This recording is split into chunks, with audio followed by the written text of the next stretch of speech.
Friends, if you are someone who enjoys a heart-racing horror movie, the kind that sends shivers down your spine and keeps you on the edge of your seat, then The Conjuring, Last Rites, 2025 is a film you simply cannot miss.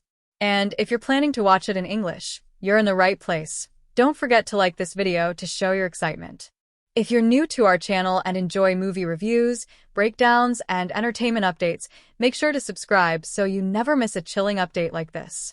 In today's video, we're diving deep into everything you need to know about The Conjuring, Last Rites, the next chapter in the wildly popular and terrifying Conjuring universe.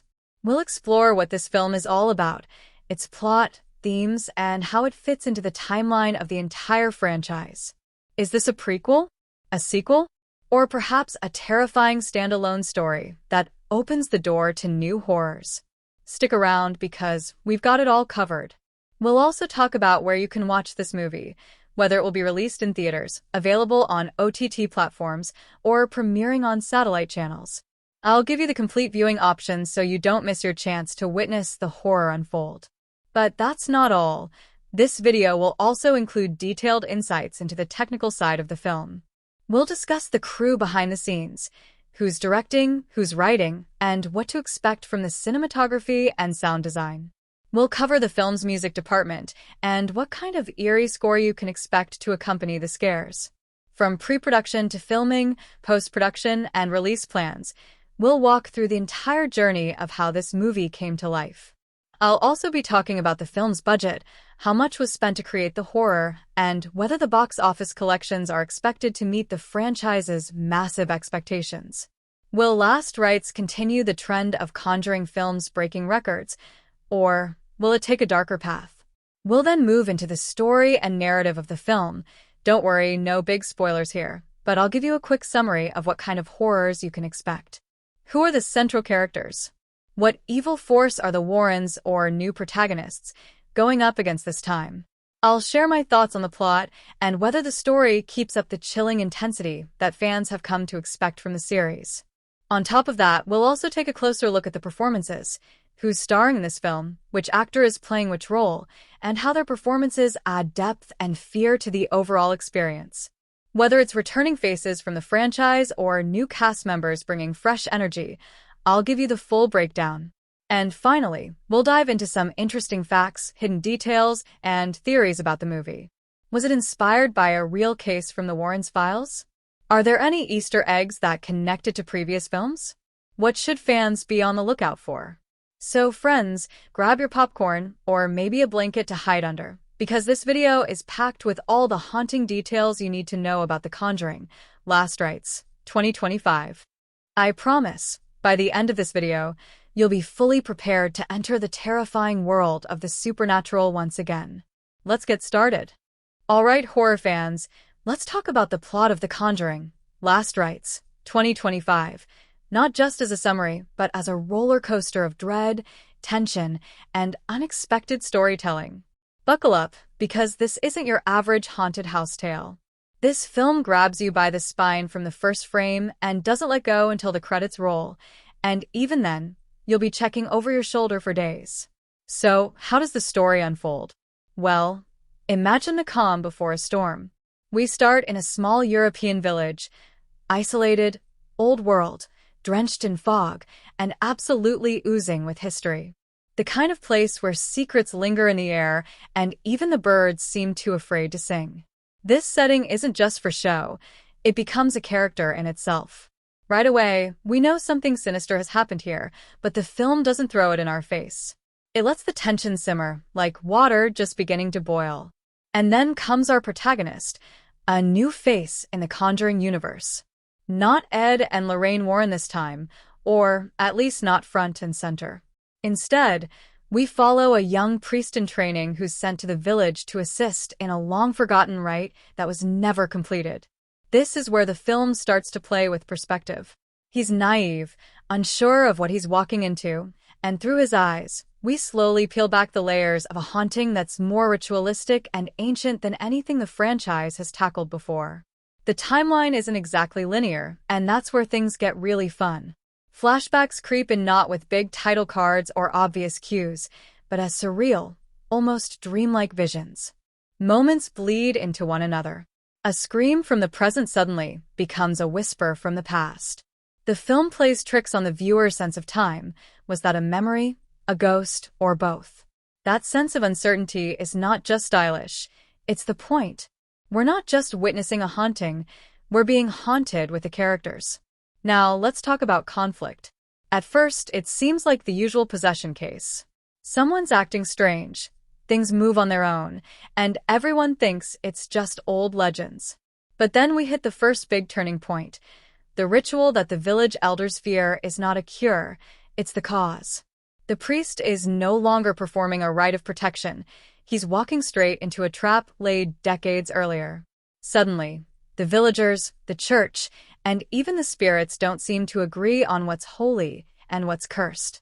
It's a spiritual chess match, and no one is really sure who's playing who. And just when you think you've got the rhythm down, boom, another twist. The emotional impact hits when we realize this isn't just about exorcism or saving souls. It's about guilt, legacy, and what gets passed down in silence. Generational fear. Secrets kept not out of shame, but survival. Our main character isn't battling a demon. He's unraveling a history buried under layers of fear and half-truths. And that's when the horror becomes deeply personal. The climax? No spoilers, but let's just say it doesn't go the way these films usually end. This time, the resolution isn't a grand victory or a big showdown with crosses and holy water. It's quieter, eerier, and honestly more haunting because it leaves you unsettled, unsure if what you saw was resolved or just contained for now. That ambiguity, that lingering dread, it's what makes the narrative so effective. It doesn't close the door. It leaves it slightly ajar, with the lights flickering. So, does The Conjuring, Last Rites follow a conventional structure? Kind of, but not really. It teases familiarity, then pulls the rug out. It plays with perspective, jumps in time, and unfolds like a memory you're not sure is yours. And that makes it one of the most narratively adventurous films in the Conjuring universe so far. Creepy, complex, and completely captivating. Let's talk characters, because in The Conjuring, Last Rites, 2025, the ghosts may rattle chains, but it's the living who carry the real weight. This film isn't just a haunted house ride, it's a character-driven descent into darkness, where every smile hides a scar and every prayer might be a cry for help. These aren't just people running from creaking doors and flickering lights. They're layered, conflicted, and full of secrets. Let's start with our main character, Father Thomas. Not your typical horror hero. He's young, devout, but there's a crack in the faith that's already there before the first demon shows up. He's been sent to the village to finish a forgotten rite, but from the start, it's clear he's not just here on church business. He's running from something, a crisis of belief, maybe even guilt tied to a past exorcism that didn't go as planned. The more the story unfolds, the more we see that Thomas isn't trying to banish evil as much as he's trying to forgive himself. And the village, with its decaying rituals and buried sins, is the perfect mirror for everything he's suppressing. He's the kind of character who starts with a collar and a Bible and ends up questioning what any of it even means. His arc isn't loud, it's internal, it's messy, and that makes it fascinating to watch. Then there's Elena, the local woman who seems to know more than she's saying. She's not the damsel in distress type, far from it. She's tough, guarded, and has lived with this curse her whole life. She's connected to the original ritual in ways that unfold slowly and painfully. She doesn't trust the church, doesn't trust outsiders, and especially doesn't trust Father Thomas when he walks in with holy water and a smile. But as the story deepens, so does she. Her character transforms from skeptic to believer, not in faith, but in herself. There's a tragic resilience in her, a strength built from surviving in a place that's tried to silence her. Her relationship with Thomas is one of the best parts of the film. They don't fall in love. They don't even really like each other at first. But what grows between them is mutual understanding and respect. Two people from completely different worlds, drawn together by shared trauma. Let's not forget the villagers. These aren't just extras standing around in the background clutching rosaries. They're fully fleshed out and unnervingly human. There's the old priest who failed the first ritual and now speaks in riddles. The mayor who seems too eager to help. The child who draws pictures of things no one should see. Each character plays a role in this twisted moral puzzle, and their motivations are murky enough to keep you guessing who's protecting the village and who's preserving the curse. Some of them believe. Some are just trying to survive. And some are so far gone, they don't even care anymore. That unpredictability adds real tension to the character dynamics. And, of course, we can't talk about character without talking about the entity. While technically not a character in the traditional sense, its influence is everywhere. It knows your secrets. It doesn't slam doors just to scare. It peels back your layers. It forces characters to relive their worst memories, confront things they've buried. It's a villain that doesn't just haunt you, it knows you. And that presence drives every transformation, every decision, every crack in the emotional armor. So yeah, the characters in The Conjuring, Last Rites don't just exist to scream and run. They change. They grow. Or sometimes they break. The relationships are tangled. The motivations are muddy. And that's what makes it all feel so disturbingly real. Every possession has a price. Every choice reveals something buried. And by the time the final rite begins, you're not just hoping the demon gets banished, you're hoping the people survive themselves.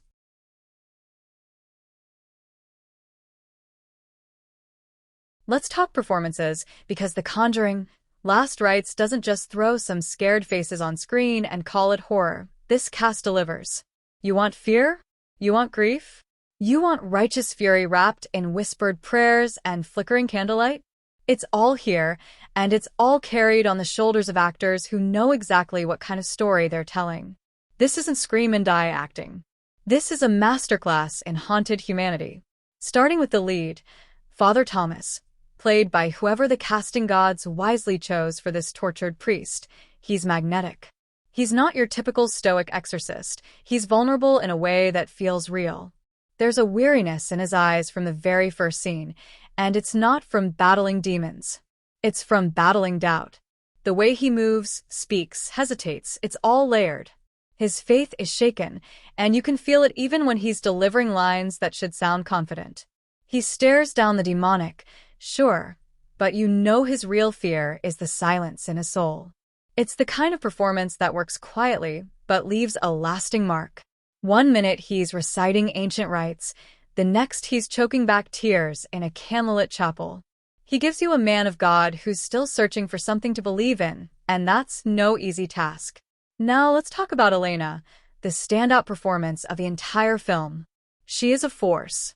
There's a strength in her stillness, a depth in her silence. She doesn't overact, doesn't shout to prove a point. She shows you pain, survival, and fierce protectiveness with a single glance.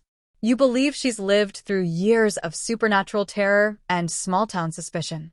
Her scenes with Father Thomas are some of the film's best, not because of dramatic fireworks, but because of their restrained emotional weight.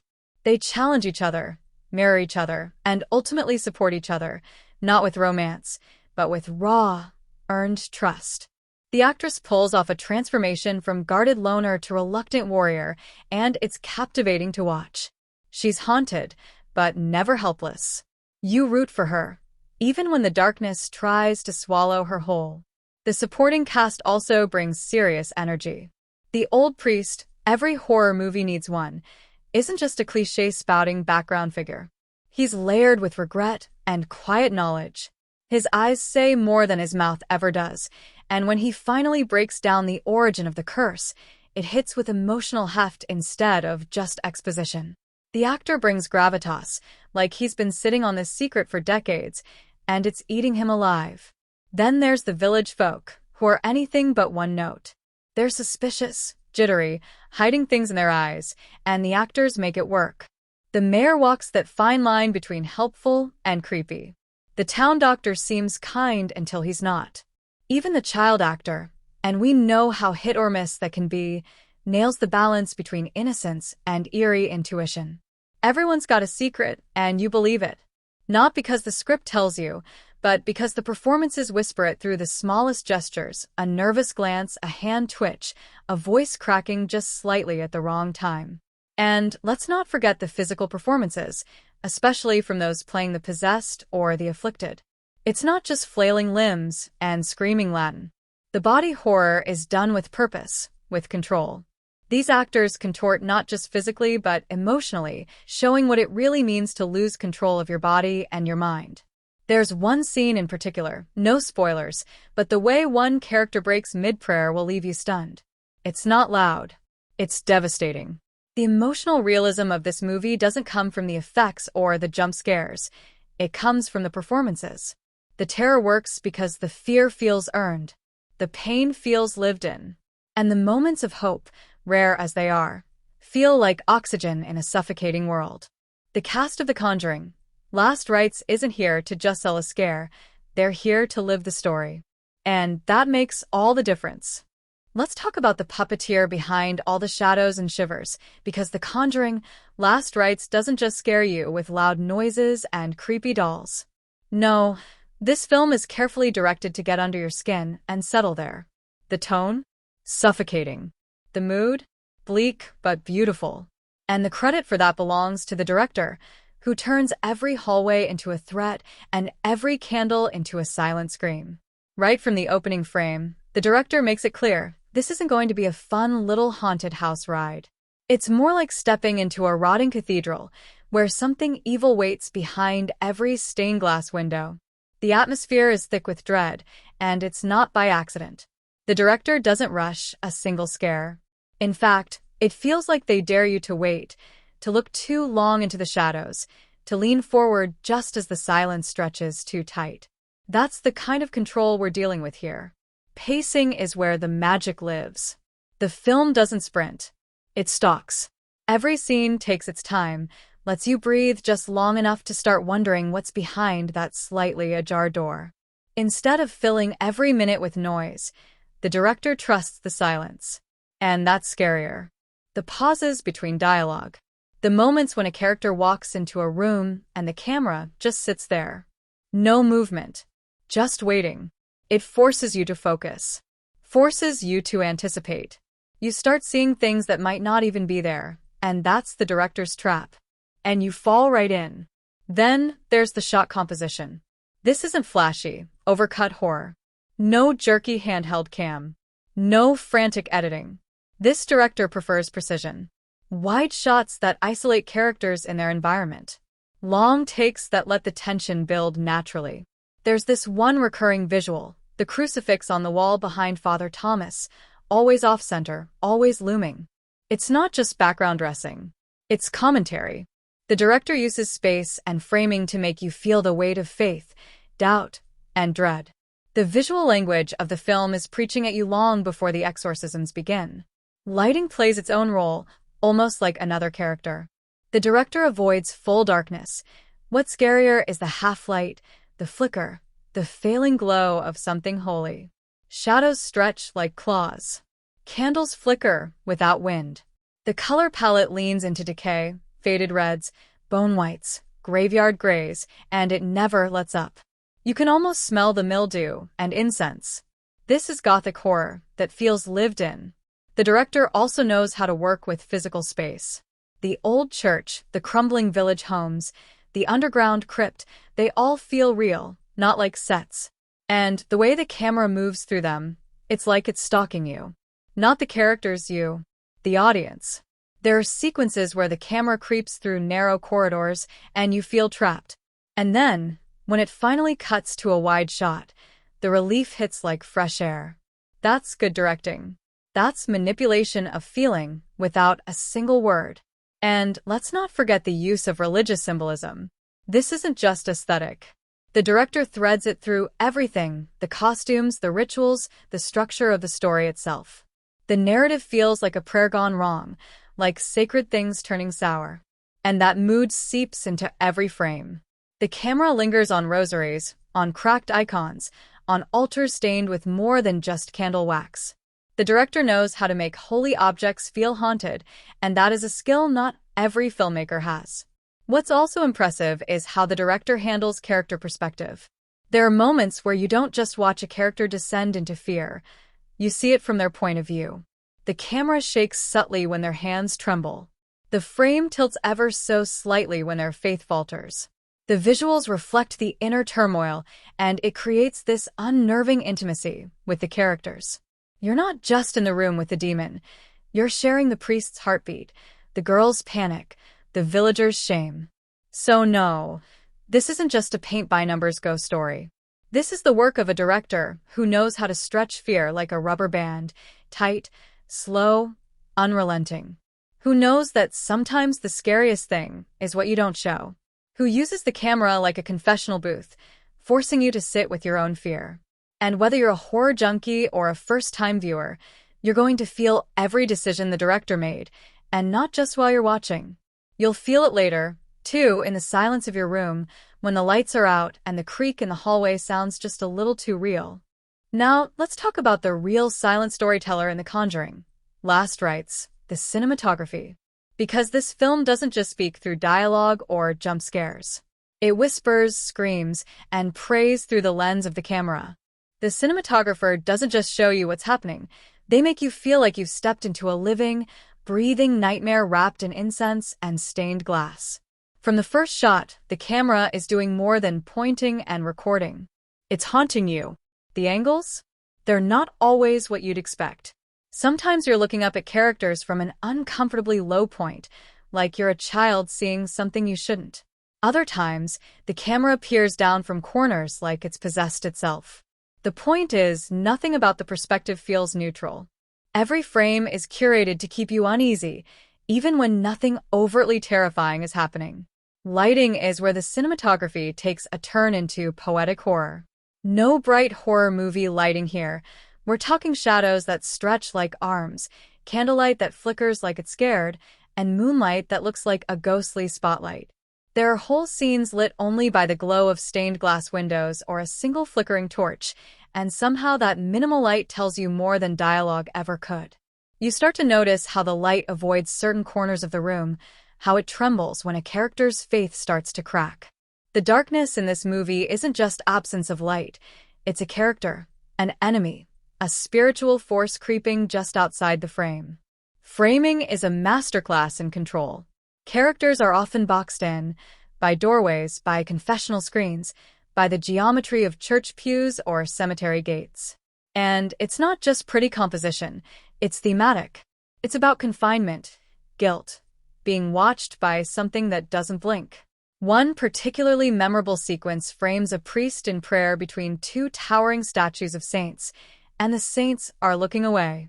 That one visual tells you everything about how forsaken these characters are without a word. And then come the wide shots, vast, sweeping views of a ruined countryside, a crumbling chapel at dusk, a funeral procession lit by torches winding down a misty path.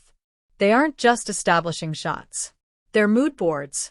They suck you into this medieval, almost biblical atmosphere where horror feels ancient and inescapable. The landscape itself becomes an extension of the terror. The trees lean too far, the fog moves a little too intelligently, the ruins feel like they're holding their breath. Let's not skip over the close-ups either. These aren't just tight shots of scared faces. These are windows into breakdowns. The camera lingers just long enough on trembling hands, a bead of sweat sliding down a temple, the flicker in a character's eye when they realize they're not alone in the room. And it doesn't cut away when you expect it to. It makes you sit with them in the panic, in the grief, in the guilt. You don't just observe their fear, you adopt it. Oh, and the movement? Smooth as a prayer, and just as eerie.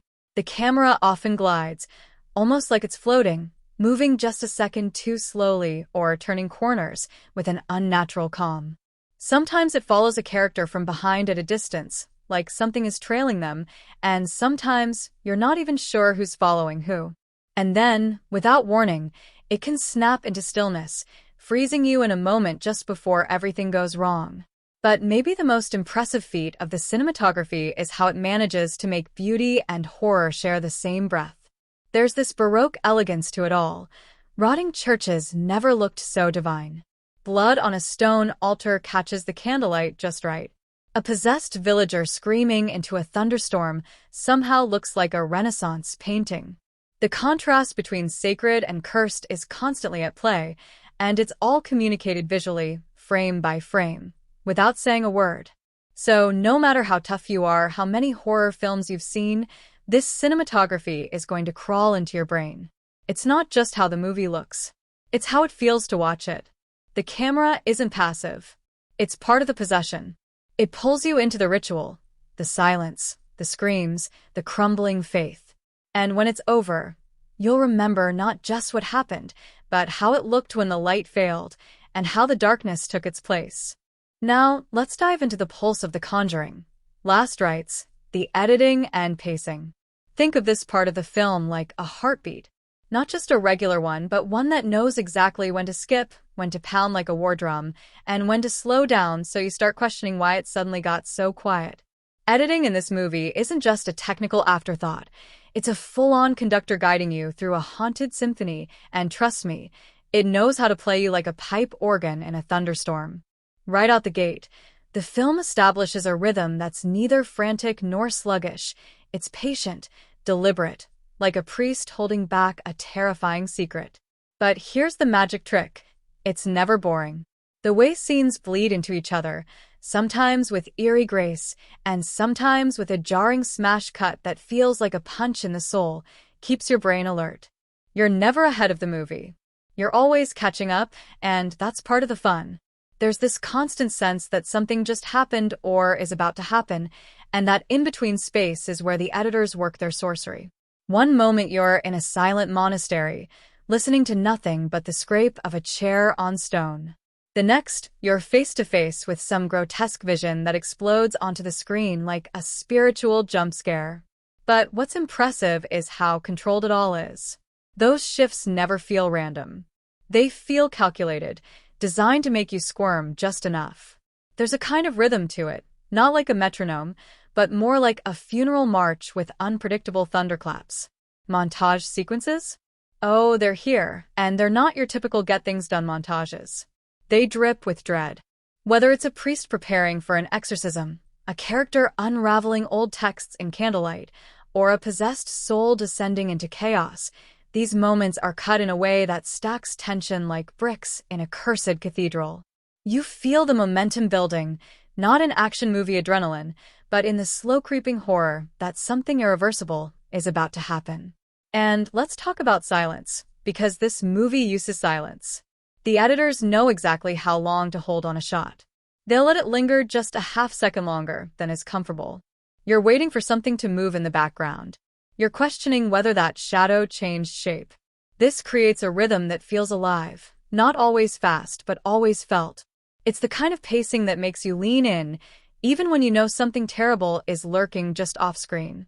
When it comes to the big scares or the emotionally heavy moments, the editing doesn't rush. It lets you sit in those beats. If a character is grieving or terrified or praying like their soul depends on it, the cuts aren't there to rush them along. The film gives them space to feel, and by extension, you feel it too. But when chaos hits, and it does hit, the tempo spikes just right. Rapid cuts, overlapping sound, frantic movement. It's like the movie hits the panic button and drags you into the storm with it. Transitions are another small miracle here. They're not flashy, but they're deeply effective. A scene might end with a candle going out, and the next begins with the sun peeking over the ruins of a church. Visual storytelling at its best. Or maybe you cut from a scream straight into total stillness. Jarring, but intentional. It toys with your sense of continuity in a way that mirrors the unraveling faith and sanity of the characters. Now, does the pacing ever drag? Not really, but it does slow down on purpose. Especially in the second act, where the mysteries deepen and the supernatural horror shifts from jump scares to existential dread. That's a brave choice. It gives the story breathing room, allows you to invest more emotionally, and makes the eventual escalation feel earned. The editors trust the audience to be patient, and that trust pays off. So by the time you reach the climax, the pacing has primed you for impact. The editing doesn't just deliver the story, it shapes how you feel it. It's the difference between being told a ghost story and living it. Every cut, Every pause, every transition is a part of that experience. It doesn't just keep the movie moving, it makes sure the movement means something. And when it ends, you don't just remember what you saw, you remember the rhythm it left echoing in your chest. Let's talk about the soundscape of The Conjuring, Last Rites, because if there's one invisible force guiding your goosebumps throughout this chilling ride, it's the soundtrack and score. And this film doesn't just use music, it haunts with it. Every note, every hush, every swell of sound feels like it's crawling out of the shadows, wrapping around your spine, and whispering, "You're not alone." Right from the opening titles, the score sets the tone.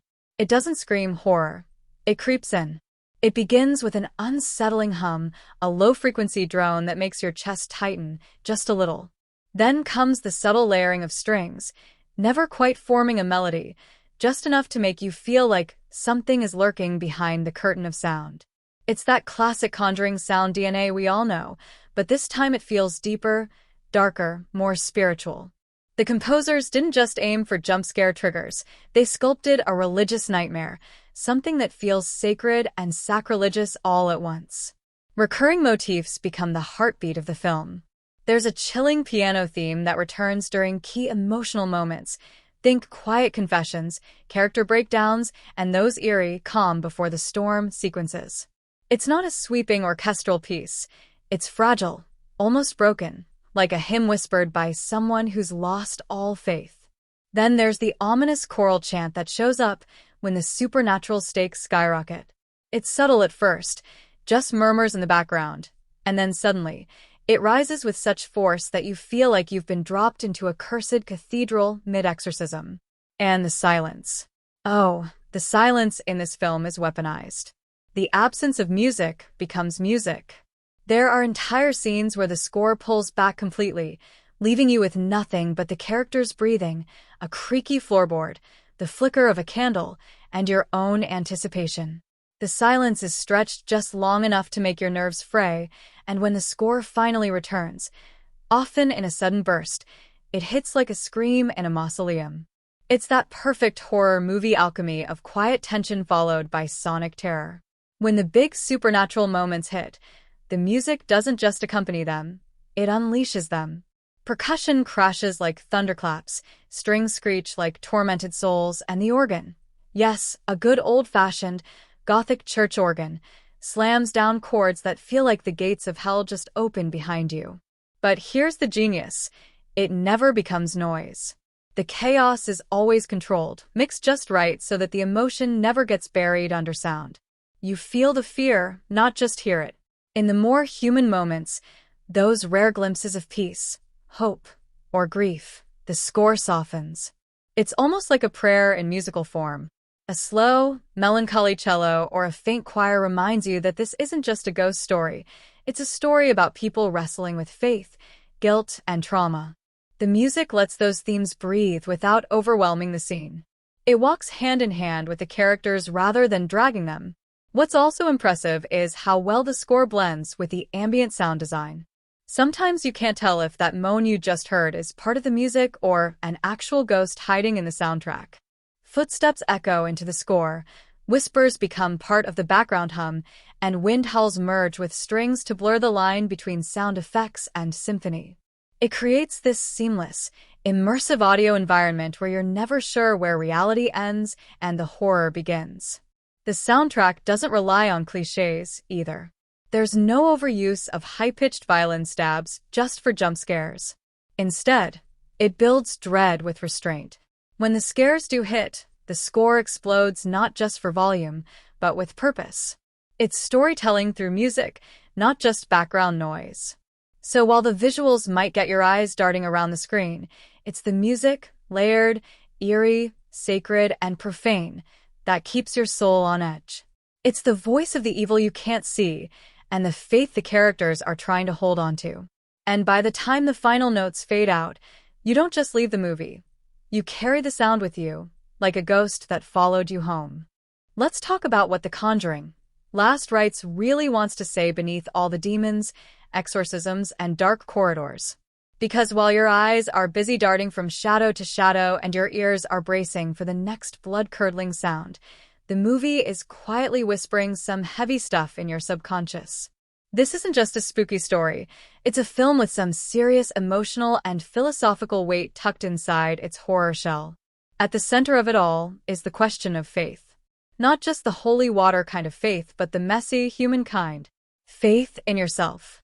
Faith in others. Faith in something bigger when everything around you is falling into darkness. The movie doesn't treat religion as a simple light versus dark trope.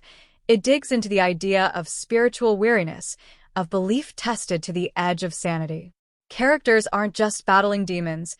They're battling doubt, guilt, loss, and the terrifying possibility that the evil they're facing might be stronger than the good they've devoted their lives to. This film takes that classic Conjuring idea, that evil feeds on fear and weakness, and pushes it further. It explores how trauma becomes a doorway, not just for possession, but for emotional collapse. The theme of spiritual vulnerability runs deep.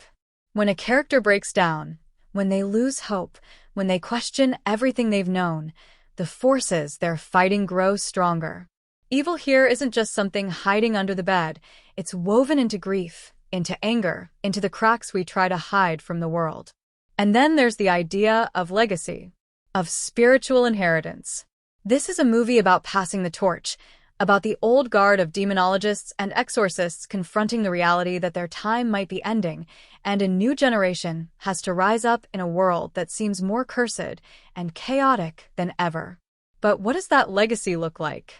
Are the young ready for this burden? And what does it mean to fight for good when the world doesn't seem to believe in it anymore? The film asks these questions not with lectures, but with battles, internal and external, that play out on screen. One of the sneakiest and most effective themes here is guilt. Every major character walks into this story carrying invisible scars, past mistakes, things they didn't do, things they couldn't save. And this film shows how guilt is a magnet for evil. That's what makes The Haunting so personal. The spirits don't just attack, they accuse. They know what you're ashamed of. They bring it to the surface and make you relive it. The possession isn't just physical, it's emotional, psychological. That's what makes it so terrifying. It's not just about casting out a demon. It's about confronting the version of yourself you've tried to bury. The film also touches on isolation, how easy it is to be surrounded by people yet feel utterly alone when you're in the grip of fear. Whether it's a nun questioning her purpose or a survivor of a past haunting still haunted by nightmares, everyone here is alone with their pain at some point. The movie doesn't offer easy comfort. It forces its characters to claw their way back to connection, to truth, to love, and sometimes they don't make it. Another thread that runs through the story is the nature of evil itself. Is it just a force, a creature from another realm? Or is it something we create through neglect, hate, or silence? The antagonist here, be it a cursed spirit or a malevolent figure, feels less like a monster and more like a manifestation of all the things that fester when we ignore what's broken in us. The film plays with the idea that the scariest evil isn't the one that appears with horns and glowing eyes, but the one that slips in when people turn away from what's right. And let's not forget the theme of sacrifice. Because this is a Conjuring movie and nobody gets out clean. People give up a lot, sometimes everything, to protect others. And it's never flashy. It's quiet. It's choosing to walk into the dark knowing you may not come back. That kind of bravery feels different in a horror setting. It's not heroism with a cape. It's faith with a flickering candle and a rosary. So by the time the final rites are spoken and the last echoes of the evil have faded, you're not just shaken by the scares. You're moved by what the film has been building toward all along, that no matter how terrifying the darkness gets, there's still something sacred about holding the line, about choosing to fight, even when hope feels like a ghost itself. The demons are memorable, yes, but it's the film's unflinching look at humanity, our pain, our courage, our need to believe, that leaves a lasting mark. Let's talk about the real eye candy in The Conjuring, Last Rites, the visual effects and CGI. Because let's face it, in a horror film where demons are literally clawing through dimensions and cursed artifacts are probably pulsing with unholy energy, the effects have to pull more than just their weight. They've got to be the invisible thread that holds the supernatural fabric together without making you go, "Oh, that's definitely green screen." And here's the wild part. This movie doesn't just rely on effects for jump scares. It uses them like a sculptor uses a chisel, deliberately, artistically, and with a taste for dread. Now, one of the slickest things this film does is blend digital effects with old-school practical work. You get a possession scene, for example, where the transformation is equal parts contortionist trickery and unsettling CGI enhancements. A face twists, eyes turn pitch black, maybe the body levitates. Sure, we've seen it before, but here it feels seamless. The CGI doesn't shout, "Look what we can do." It whispers, "You're not safe." That's the difference. It's not about flash, it's about feeling. The visuals are moody and dirty, not overly polished, which suits the tone. When something crawls across the ceiling or warps out of a mirror, it feels like it belongs in that world. Then there are the environments, some of which are augmented with CGI to turn your standard Gothic church or abandoned orphanage into something you'd rather burn than enter. Candle flames flicker just a little too long. Shadows move in ways they shouldn't. You get digital enhancements that are so subtle, you won't even notice them unless you're looking for them. And that's the point. The effects team has clearly gone for atmosphere over spectacle. Every crack in a wall, every smear of blood, every hint of movement in the background, it's all laced with a digital touch that's invisible but impactful. But don't worry, the movie knows when to crank up the spectacle too. There are moments, particularly in the big spiritual showdowns, where the CGI goes full throttle. I'm talking holy relics igniting with celestial energy, demonic figures disintegrating into ash midair, stormy skies swirling with supernatural chaos. But even here, it's not Marvel-style overkill. It's controlled chaos, grounded in the grit of the world. And you know what helps? The lighting.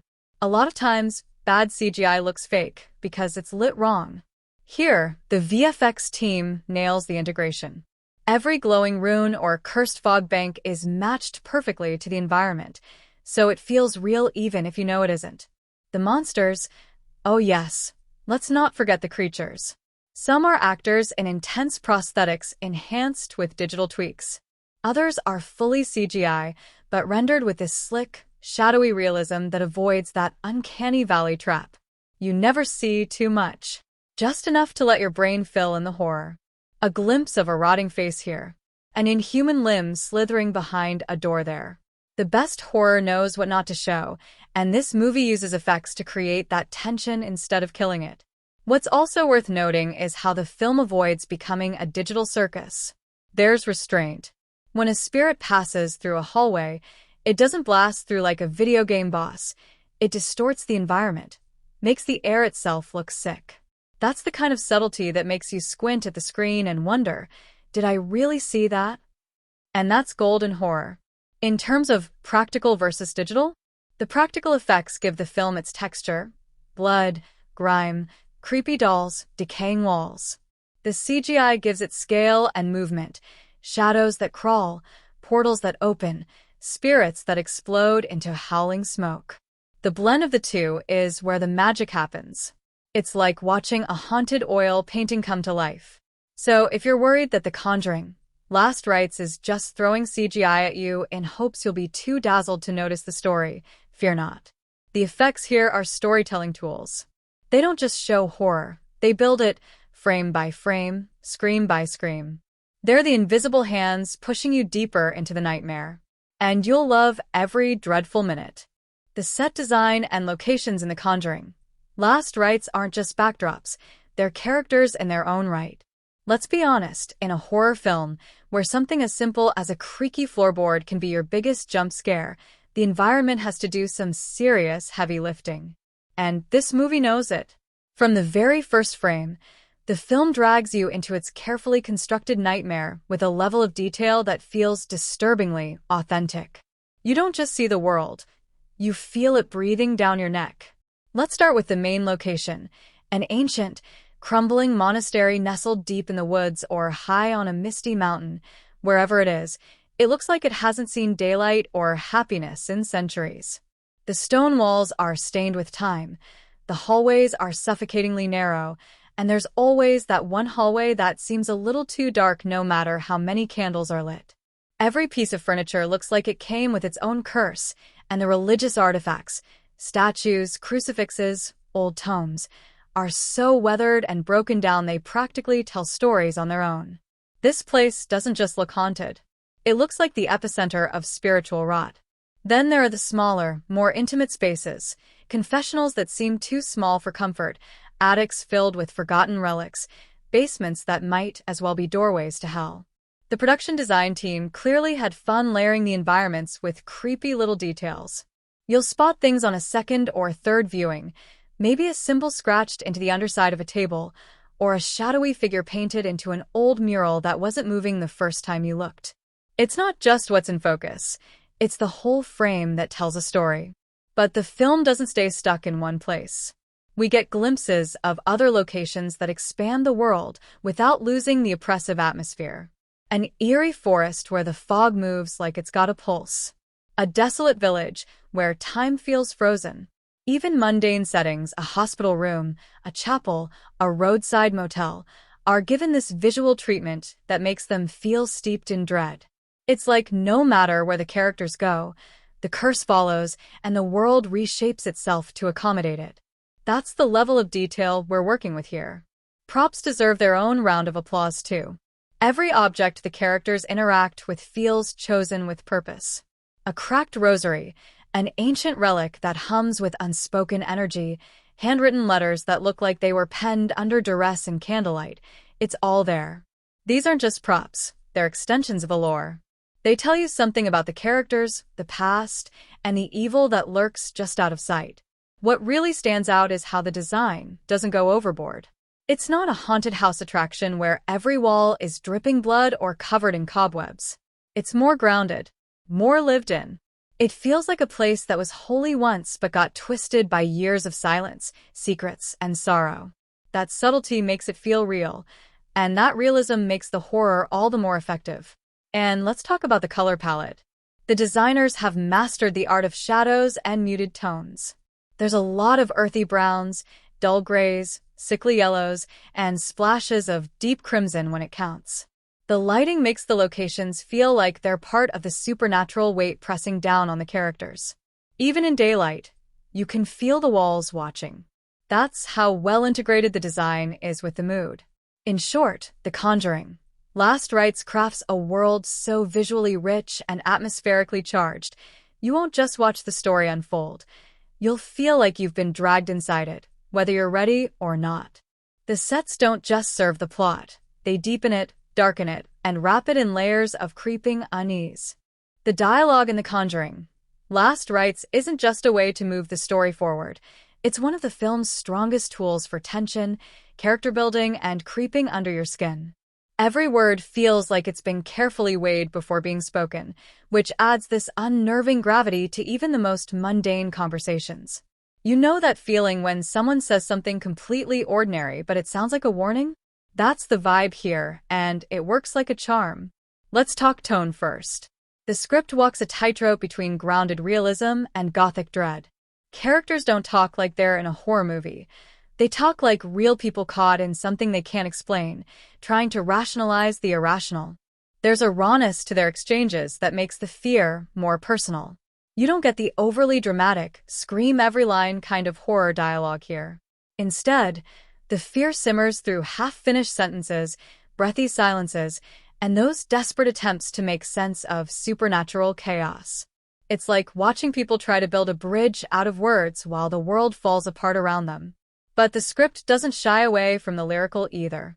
There are moments where the writing dips into something almost poetic, especially during confessions, prayers, or when characters are recounting eerie folklore. There's one monologue from a character who survived a previous haunting that sticks out like a knife to the ribs. The way they describe what they saw, slowly, trembling, each sentence feeling like a curse, makes your skin crawl.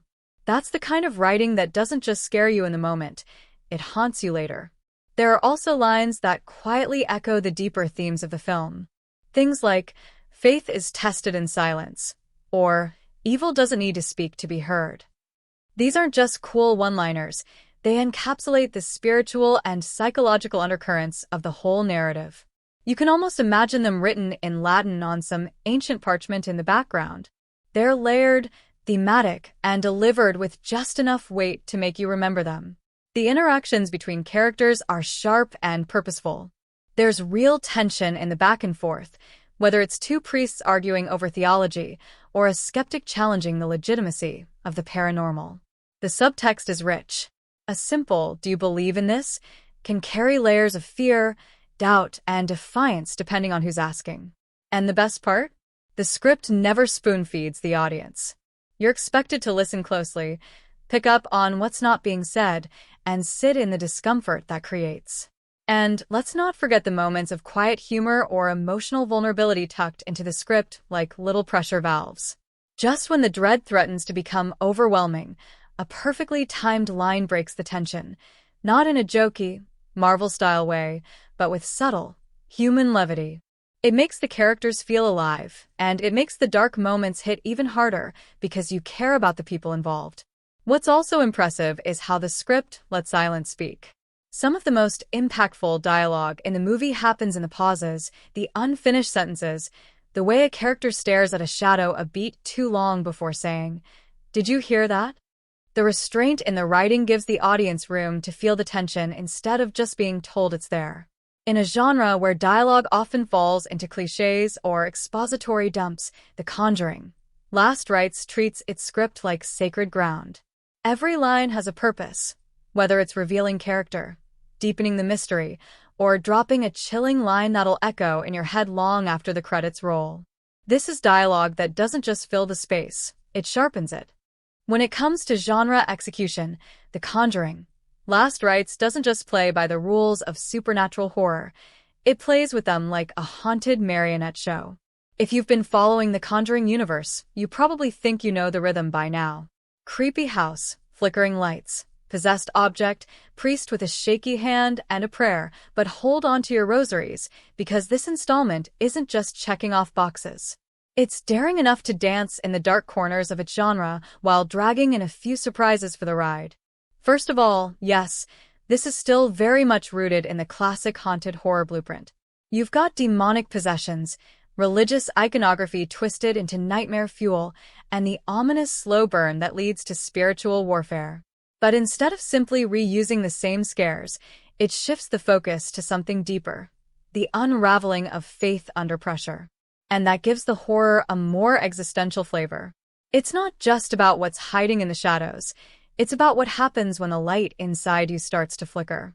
But here's the twist. Instead of sticking with the slow-rolling dread and atmospheric tension the series is known for, Last Rites injects a grittier, more urgent kind of energy. There's a rawness to the way the horror unfolds. It's still methodical, but less polished and more primal. This isn't about elegant ghost choreography. It's about messy, soul-crushing encounters with evil that feels older than language. That approach takes familiar tropes and gives them a new pulse. You're not waiting for a jump scare. You're bracing for spiritual collapse. And let's talk about how it balances tones. This film doesn't go full-blown action horror like The Nun 2 tried to do in moments, but it does toy with pacing in a way that makes the quiet moments hit harder and the chaotic ones feel earned. There's one sequence in particular, a chase through a crumbling church at night, lit only by lightning flashes, that plays almost like a psychological thriller in the middle of a possession narrative. You don't expect it, and that unpredictability is part of what makes this entry feel refreshing. It also doesn't ignore the emotional weight that comes with its genre. The characters don't just run from ghosts, they wrestle with guilt, loss, belief, and the terrifying silence that follows unanswered prayers. That's where the film really thrives, in making horror not just a spectacle, but a mirror held up to deeply human fears. It knows that sometimes the scariest thing isn't what's behind the door, it's what's already inside your head, waiting to whisper when you're alone. And yes, there are a few nods to genre staples. The old priest who knows too much, the relic with a dark past, the child who sees what no one else can, but the film either undercuts those cliches with smart twists or dives so deep into them that they start to feel brand new. There's a confidence here, like the movie knows the audience is savvy and uses that to its advantage. It sets up expectations only to take a sharp turn just when you think you've figured it out. All in all, The Conjuring. Last Rites doesn't just honor the legacy of supernatural horror. It pokes it, flips it, then smears holy water on it. It's familiar but not lazy, traditional but not stiff. Whether you're a horror purist or someone who likes a little reinvention with their dread, this film delivers genre storytelling with teeth. It respects the foundation, then digs a crypt under it to show you what's really lurking below. The Conjuring. Last Rites doesn't just settle for scaring you out of your seat. It's also whispering things in your ear about society, faith, and the unsettling cracks in the walls of tradition. Sure, it's got demons and exorcisms, but underneath all that supernatural flair, the film is weaving in some surprisingly sharp commentary about the world we live in. This isn't just a movie about evil spirits. It's about institutional power, cultural silence, and the uneasy relationship between belief and authority. Let's start with the most immediate layer, religion. This film doesn't shy away from challenging how faith operates in modern times. It's not blindly praising the church or painting priests as untouchable warriors of light. Instead, it holds a mirror up to spiritual institutions and asks some tough questions. What happens when religious systems prioritize reputation over responsibility? When those meant to protect become complicit in hiding darkness? There's a subplot involving a cover-up of past events that clearly echoes real-world scandals, and the film doesn't gloss over the emotional weight of that. It explores how victims are often left voiceless, how trauma is buried under ceremony, and how evil can hide behind robes and rituals just as easily as in haunted basements. It also dives into the theme of generational trauma, especially in how communities deal with buried history. There's a strong sense of reckoning, of old sins bubbling back up in the present, not just through possessions but through personal confrontations and painful truths. The movie paints a chilling portrait of how silence can be just as dangerous as any demon, and how the refusal to confront the past can poison the future. These aren't just background ideas. They're baked into the characters' struggles and the story's core conflict. There's also a conversation happening about gender and voice. The central female characters aren't there to scream and run. They're the ones asking questions, demanding answers, and peeling back the layers of tradition that have often kept them on the sidelines.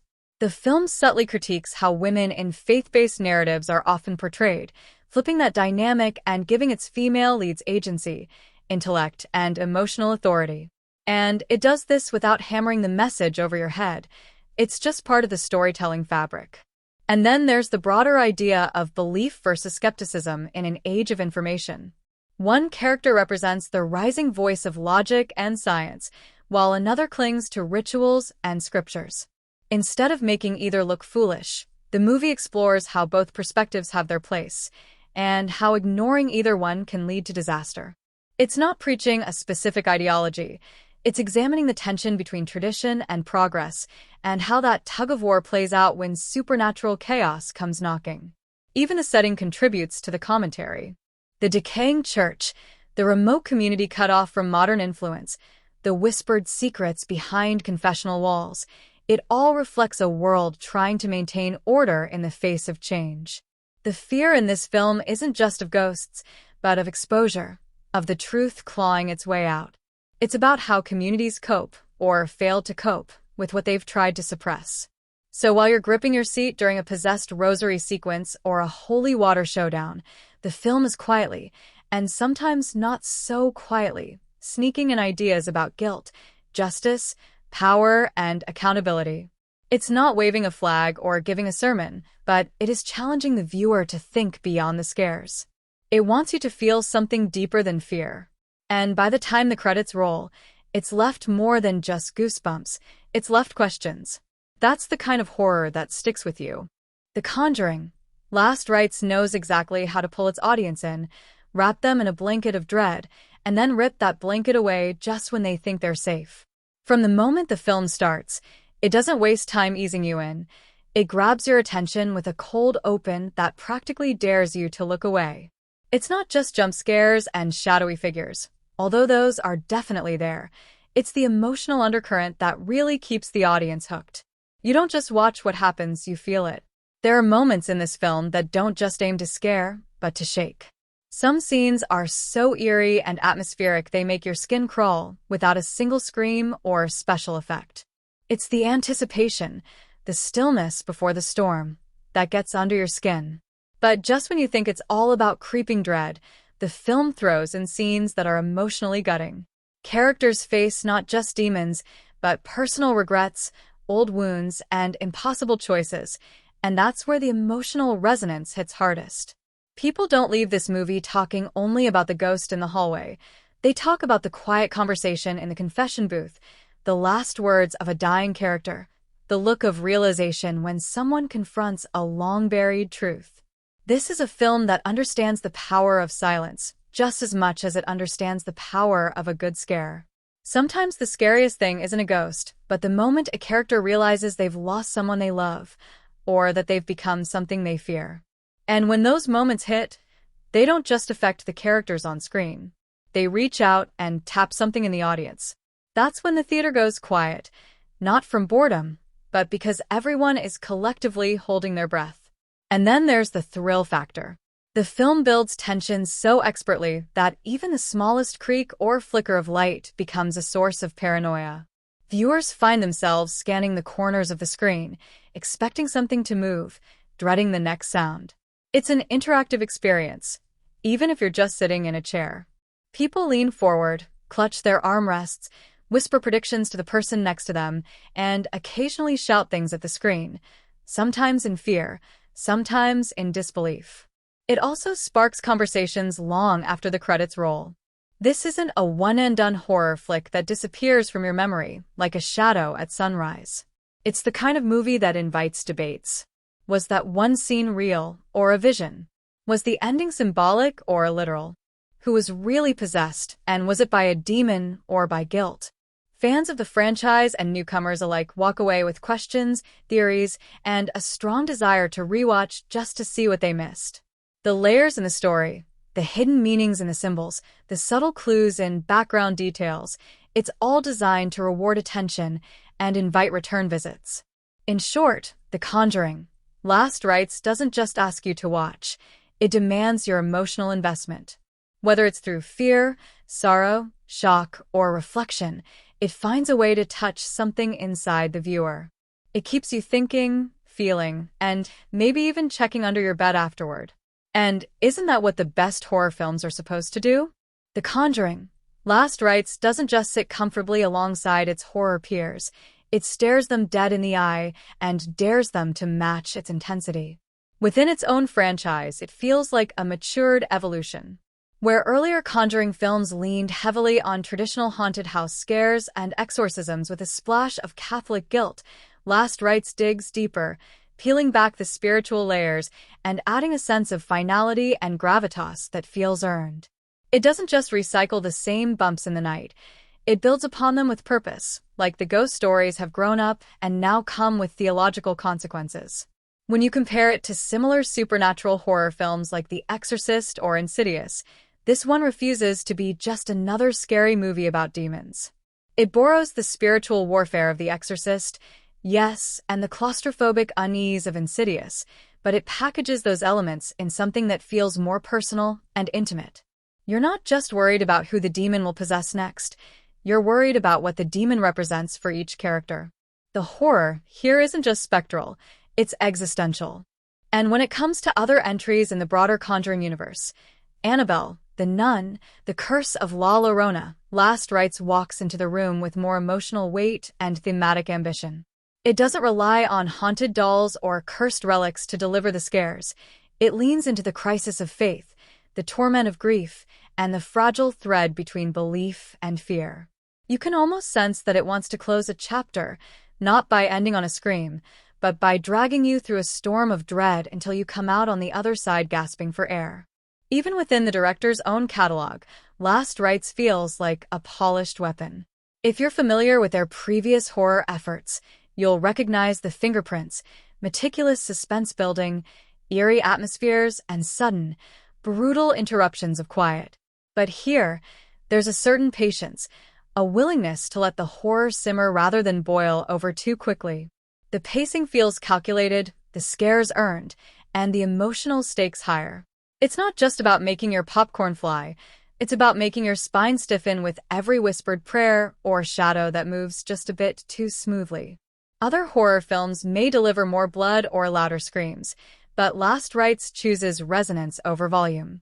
It wants to get under your skin, not just jolt you out of your seat. And that's where it separates itself. It doesn't necessarily break the rules of the genre, but it does something smarter. It honors them, while pushing their boundaries just enough to feel fresh. Where some films color inside the lines and others scribble all over the page, The Conjuring, Last Rites draws a chilling new frame and dares the next horror movie to step up. In The Conjuring, Last Rites, symbolism and metaphors aren't just sprinkled on top like eerie garnish. They're baked into the soul of the film. Every flicker of a candle, every crack in a church wall, and every whispered prayer carries a second meaning, often crawling beneath the surface until it erupts in a way that makes you question whether the ghosts haunting the characters are supernatural or deeply personal. One of the most powerful symbols in the film is the use of decaying religious spaces. Abandoned cathedrals, crumbling crucifixes, and desecrated altars aren't just there for Gothic aesthetic. They mirror the internal erosion of faith in the characters, especially as they're pushed to their spiritual and emotional limits.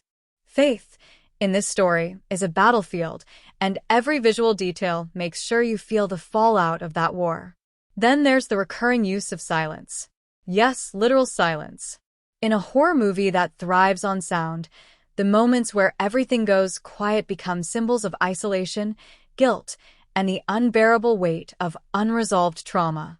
When a character walks through a hallway and all the noise drains out, it's not just to build suspense, it's to force them, and us, to sit with the consequences of what's been done or left undone. The silence becomes a metaphor for spiritual abandonment, the fear that maybe no one is listening anymore. Recurring motifs of shadows and mirrors also play a huge role in the symbolic language of the film. Shadows don't just represent lurking evil, they act as living representations of doubt, shame, and the past refusing to stay buried. Mirrors are rarely used for straightforward scares. They reflect distorted truths, fractured identities, and hidden memories trying to claw their way back into consciousness. You're not just looking at your reflection in this film, you're looking into a character's fractured soul. Even the wardrobe choices have something to say. As characters descend deeper into darkness, their clothing subtly mirrors that descent. Stark contrasts between light and dark fabrics, increasingly tattered garments, and even religious attire worn in unconventional ways reflect how far they've strayed from their original path. It's costume design used not for fashion, but for psychological warfare. There's also a brilliant metaphor baked into the film's title, Last Rites. On the surface, it refers to the sacramental ritual performed at the end of a life, but as the story unfolds, it begins to stand in for everything the characters are trying to bury: guilt, secrets, broken beliefs, unfinished business. Everyone in the story is, in some way, performing their own kind of last rites, saying goodbye to something whether they're ready or not. Perhaps one of the most chilling symbols is a recurring statue of a weeping angel, which appears in different places throughout the film. It's not a jump scare. It's not possessed. It just silently stands there, mourning something only it seems to understand. Every time it appears, something irreversible happens, almost as if it's keeping watch over tragedy. It becomes a quiet herald of grief, suffering, and loss, and by the end of the movie, you'll never look at a statue the same way again. The Conjuring, Last Rites knows that true horror isn't always loud or obvious. Sometimes it hides behind the veil of symbolism and metaphor, waiting for the right moment to reveal its deeper meaning. And once it does, it lingers, not just in your mind, but somewhere far deeper. With a production budget of approximately $35 million, The Conjuring, Last Rites exemplifies how to maximize resources for a high-quality horror film. This investment is modest compared to blockbuster standards, but aligns with the franchise's history of cost-effective productions that deliver substantial returns. And #X20. The film's production quality reflects this efficient budgeting. Director Michael Chaves utilizes practical effects and atmospheric tension to create scares, reducing reliance on expensive CGI.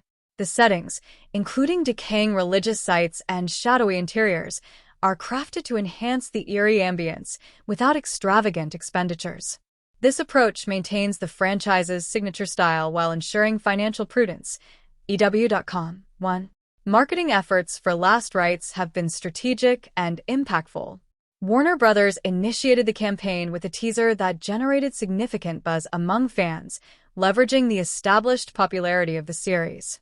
The anticipation is further fueled by the film's positioning as the concluding chapter of the main Conjuring storyline, promising a climactic end to the Warren saga. Geek Vibes Nation 2.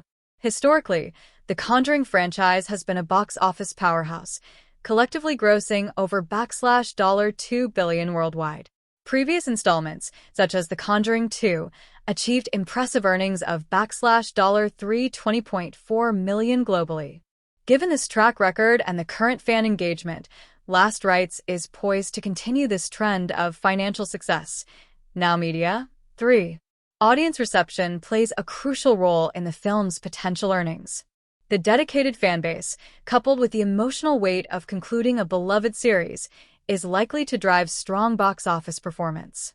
The film's release timing and marketing momentum suggest a favorable outcome, reinforcing the franchise's reputation for delivering both scares and substantial returns on investment. 1. https://ew.com/The Conjuring Last Rites First Look Vera Farmiga Patrick Wilson Cover Story UTM_source equals CHATGPT.com /The Conjuring delivers Last Rites / an exclusive first look at Vera Farmiga and Patrick Wilson's final haunting. 2. https://geekvibesnation.com/warner-bros-kicks-off-the-conjuring-with-new-teaser/?UTM_source =ChatGPT.com. Warner Brothers kicks off The Conjuring Last Rites marketing with new. 3. https://nowmedia.club/archives/2088 UTM_source =ChatGPT.com. The Conjuring 4. The Last Rites, 2025. First trailer, Patrick Wilson. If you're eager to experience The Conjuring Last Rites, mark your calendar for its theatrical release on September 5, 2025. This film is set to debut exclusively in theaters, providing fans with the opportunity to immerse themselves in the chilling conclusion of the Warren saga on the big screen. India Times 1. For the most impactful viewing experience, consider watching the film in IMAX. The enhanced visuals and sound quality can amplify the suspense and horror elements, making every eerie moment more intense. And #X20. As of now, there is no official information regarding the film's availability on streaming platforms or digital rental services. Typically, films become available for digital purchase or rental several weeks after their theatrical release, so keep an eye out for updates if you prefer to watch from the comfort of your home.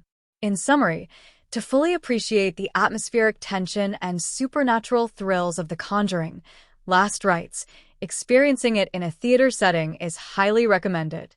The communal reactions, immersive sound design, and larger-than-life visuals contribute to a memorable horror movie experience.